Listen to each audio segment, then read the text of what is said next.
વસ્તુની અંદર કે આ જ્ઞાન છે બરોબર છે, આ સાચી વસ્તુ છે, એટલું હજુ આપણને પોતાને ડરતા એટલા બધા શંકાઓ થાય છે.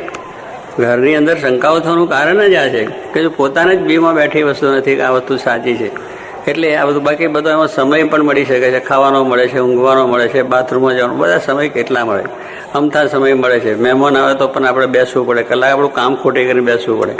તો એવા બધા સમયોને જો આપણે અનુકૂળ થતા જ હોય કે આપણા પ્રશ્નો ઘરના છે જ, બહેના છોકરાના પ્રશ્નો છે, તો એમાં મહેમાન આવ્યો તો તેની આગળ કંઈ વધારાડીએ કે તમે અમારા ઘરમાં કજ્યો છે ને તમે શું કરવા આવ્યા, અમને જતા રહ્યો બહાર જાઓ ને એવું કહીએ છીએ, કંઈ કહેતા નથી. ત્યારે એ કહેવાનું એનો પ્રશ્ન સમજીને બધું નિરાકરણ લાવી જ દઈએ છીએ. એમાં ઘર સભાની અંદર પણ આપણું નિરાકરણ સમજીને કરી લેવું જોઈએ. એટલે આ બધી વસ્તુ છે એ આપણા જીવમાં બેઠી નથી, એટલે આપણને શંકાઓ થાય. જો બેઠી હોય તો કોઈ શંકા છે નહીં, તમે એકલા કરો. તમને દૃઢતા છે તમે એકલા બેસો, એકલા બેસીને પણ તમે કરો. તમને પોતાને સમજાયું છે તમે વાંચો, ભલે છોકરો આગો પાછો થાય, બીજું ત્રીજું થાય, બીજું ટીવીની અંદર તમે બધા ભેગા બેસો છો તો પછી આમાં કેમ બેસશે? કારણ તમને ટીવી મહત્વ સમજાઈ ગયું કે ટીવી એક મારો પ્રાણ છે, એના વગર હું જીવી નહીં શકું એવું તમને થઈ ગયું છે. એટલે એના સામા બેસો એમાં શું લાભ થાય છે કે શું ગેરલાભ થાય છે એ તો બધા જોનારા છે ને આજ અનેકના અભિપ્રાય છે કે એની અંદરથી કેટલું બધું ખરાબ થાય, પણ છતાં એ આપણે સમજ્યા નથી એટલે સામે બેસીએ છીએ. એમાં આપણી કુટુંબ મર્યાદા ક્યાં રહે? બહેનો છોકરો રહે, છોકરાની બહુ ને એના પિતા એના સસરા સાસુ બધા બે, એમાં કયા તારી મર્યાદા રહી? એમાં પછી શું અનર્થ કેવા થાય છે આપણે જાણીએ છીએ.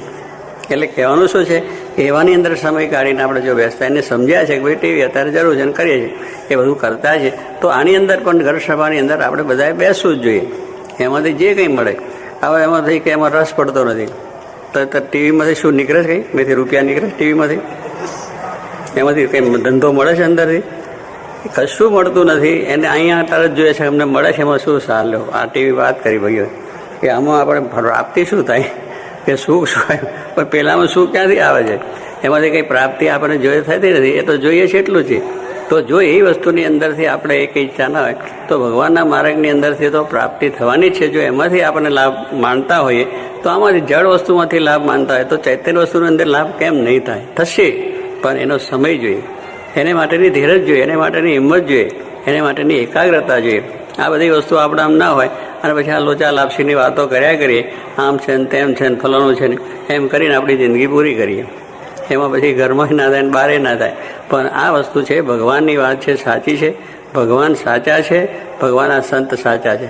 ભગવાને આપેલું જ્ઞાન સાચું છે, ભગવાને આપેલો ધર્મ એ સાચો છે. ધર્મ પ્રમાણે વર્તશો તો બુદ્ધિ સારી રહેશે, સારા વિચારો આવશે અને ભગવાનમાં શ્રદ્ધા રાખશો તમારા દરેક કાર્યમાં સરળતા થશે અને આ જ્ઞાન પ્રાપ્ત થશે તો તમને કોઈ પણ જાતનો વિક્ષેપ આવશે નહીં, ક્રોધે નહીં આવશે, ઈર્ષાને માને કોઈ ગમે તે કહેશે બોલશે. અગર આ બધી હાનિ વૃદ્ધિ થશે ને, ધંધામાં અપડાઉન થશે, બીજા કામમાં અપડાઉન થશે તોય વાંધો નહીં આવે. કારણ છે ભગવાનની ઈચ્છા, ભગવાને જે કર્યું છે બરોબર છે, આપણા સારા માટે જ કરે છે. ભગવાન કંઈ ખોટા માટે કરતા નથી.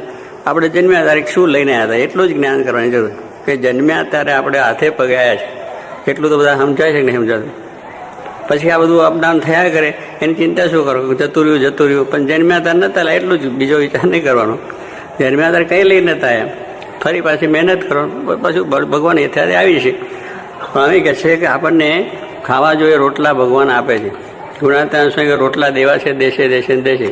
પણ હવે રોટલામાંથી આપણે તો મેસૂબના હાટે આમ જલેબા ને પેલા શું કહેવાય છે બધા ઘણી જાતના પેલા અત્યારે તો નીકળ્યા છે પેલી બંગાળી આઈટમો, પીઝા, રસગુલ્લા ને બધા મીઠીના, અરે ઘણી આઈટમો ખાવાની. પણ હવે એની બધી વસ્તુ આપણે જેટલું મારે કે ખાવા જોઈએ મળે છે, પછી તમારી ચિંતા શું?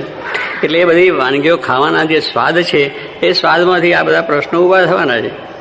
ખાવાના સ્વાદના છે ને તમે જોવાની બધી વસ્તુ જોયા કરો એટલે એમાંથી પ્રશ્નો ઊભા થાય. એને કરતાં ન જોવું શું ખોટું છે? આપણે ન જોવું એટલે કે અંધારાથી ચાલો નથી, ઘરમાં જોવું છે, બહાર જોવું છે, ધંધામાં બધું જોવું છે, પણ ખોટી વસ્તુ ના જુઓ કે જેમાં આપણે અંતરનો ઉદ્વેગ થાય છે, અશાંતિ થાય છે. એવું શું આ ઉદ્વેગ થવાનું કારણ શું? એવું ખરાબ જુઓ છો એમાંથી થાય છે, મારામારી થાય છે, બધું થાય છે. એટલે આવી બધી વસ્તુનો જે નિષેધ શાસ્ત્રોએ કહ્યો છે એને જો તમે વર્કશો તો એમાંથી શાંતિ છે, લાભ છે. અને મનને શાંતિ મળે મોટામાં ઓછું, કરોડ રૂપિયા મળે તો શું કામના? પણ શું કહે છે એક આપણા રોટલાથી શેર અનાજથી વધારે ખવાય છે એટલો જ વિચાર કરવાની વસ્તુ છે. એટલે આ વિચારો આપણે નથી, પછી ઘર સફાઈ ના થાય ને બીજું ના થાય ને મારું આ થયું ને ફલાણું થયું ને ઢીકનું થયું. જેટલી ઝંઝટ વધારે છે એટલું વધારે, એટલે જરૂર છે એટલું બધાએ કમાવાનું છે. આપણે બધાને જરૂર છે કે કપડાં લત્તા ખાવું પીવું 5,000 10,000 25,000 લાખ 2 લાખ જેને જે જરૂરી હોય એની ના નથી. પણ વધારે પડતી ઈચ્છાઓ છે એને લઈને અશાંતિ બધી થાય છે.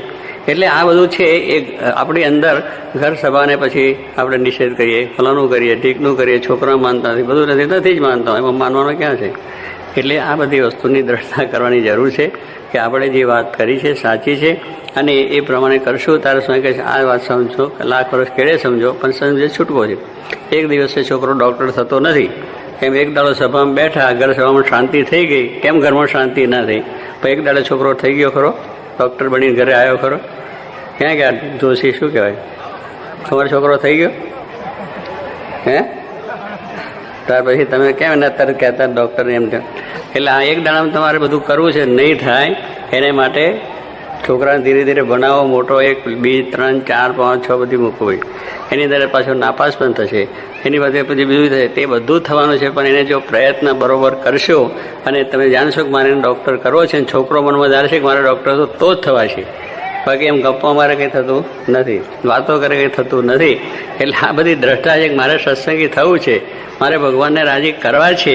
આવી દ્રઢતા જો ગોપીચંદ્ર રાજાને થયું તેને કરે છે, વીરા છે એને થયું મારે ભગવાનને રાજી કરવા છે, ભલે એના સામે ઝેર આવ્યું, એને અપમાન થયું, એના રાજાએ પેલા પ્રતાપ રાણા એને કાઢી મૂકી, તોય પણ મારે ભગવાન છે, એને ભગવાન રાજી કરવા તો કરી લીધી, બસ હાથે પગે નીકળી ગઈ. એની પાસે કંઈ હતું ખરું? હાથે પગે પોતે નીકળીને ભજન કર્યું તો આજે બધા લાખો માણસ સમજાય એ કંઈ દુઃખી થઈ ગઈ? એનું આજે જ્ઞાન આપણે લઈએ છીએ. આપણે મહારાજના 500 સંતો, દાદા ખાચરના બધા ભક્તો થઈ ગયા, એ બધાના આખ્યાન તમે જુઓ કે એ બધાના પ્રશ્નો નથી નડ્યા? બધાને નડ્યા છે. જે મહાન આચાર્યો થઈ ગયા એમને નડ્યા છે. આપણા જે ભક્તિ સંપ્રદાયના આચાર્ય થયા, જ્ઞાન માર્ગના આચાર્યો થઈ ગયા છે, જેવા મહાન ભક્તો સંતો થયા છે, જે સારા માણસો તે બધાને વિઘ્ન આવ્યું છે. એટલે એ વસ્તુ છે કે આપણે જો મેં કહ્યું ગાંધીજી કહ્યું તો એમને બધા ગોળીઓ ખાવી પડે, આ બંદૂકની ગોળીઓ, પણ એ બધા પ્રશ્નો આવે છે. પણ એમનાનો ધ્યેય જે હતો કે એમને છોડ્યો નથી, તો આજે એનો લાભ આપણે પ્રાપ્ત કરી છે. એમ શાસ્ત્રી મહારાજ જેવા પુરુષો જે બહુ જ આપણે સારી રીતે કે આપણે જાણીએ કે એવા સાચું, જેને કોઈ સ્વાર્થ નહોતો, આપણી પાસે કંઈ એમને લેવું નહોતું, એમને કોઈ આપણે ખાડામાં ઉતારવા નહોતા કે આપણું અહિત થાય એવું કરવું નહોતું, એમને આપણું સારું થાય એટલા માટે આ જ્ઞાન આપણને આપ્યું છે.